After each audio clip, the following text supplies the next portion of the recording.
నేపాల్లో ఆకస్మిక వరదలు తీవ్ర విషాదాన్ని మిగిల్చాయి. నేపాల్ వరద ఉప్పెనపై భారత ప్రధాని మోదీ స్పందించారు.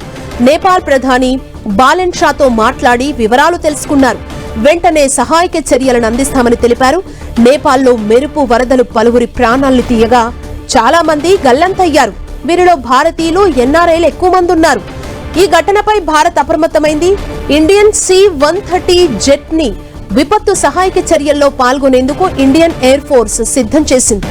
భారత వైమానిక దళంలోని జాతీయ విపత్తు సహాయక బృందం NDRF పొరుగు దేశంలో సహాయక చర్యల కోసం సన్నద్ధమైంది.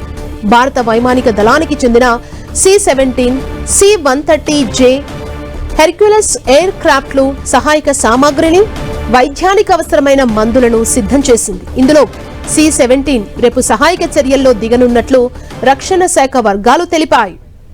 నేపాల్లో భారత్ ఎంబసీ అత్యవసర సేవల కోసం ఫోన్ నంబర్స్ ని ప్రకటించింది. 977-985-131-6807. ఇక మరొక నంబర్ 977-910-910-7500. ఈ రెండు వాట్సాప్ నంబర్స్ ద్వారా సహాయక చర్యలు అందుతాయని కేంద్ర విదేశీ వ్యవహారాల శాఖ స్పష్టం చేసింది.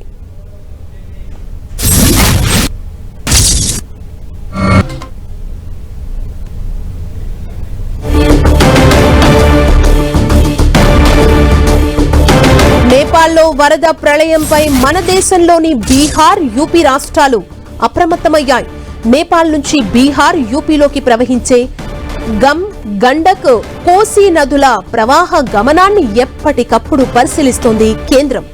నేపాల్లో ఆకస్మిక వరద పరిస్థితుల్ని ఆరా తీసిన కేంద్ర హోంమంత్రి అమిత్ షా బీహార్, యూపీ ప్రభుత్వాలు అప్రమత్తంగా ఉండాలని సూచించారు. దీంతో బీహార్, యూపీ ప్రభుత్వాలు ముందస్తు జాగ్రత్తలు తీసుకున్నాయి.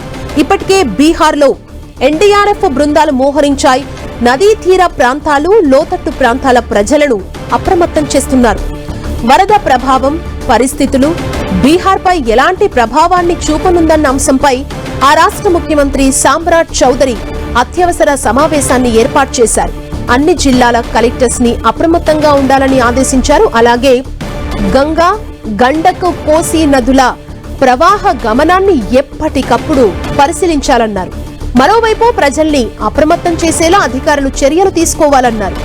ఆర్మీ, NDRF, SDRF బృందాలు బీహార్లో వరద ప్రభావితమయ్యే ప్రాంతాల వద్ద మోహరించాయి. మొత్తం 6 జిల్లాలకు హై అలర్ట్ ప్రకటించింది బీహార్ సర్కార్.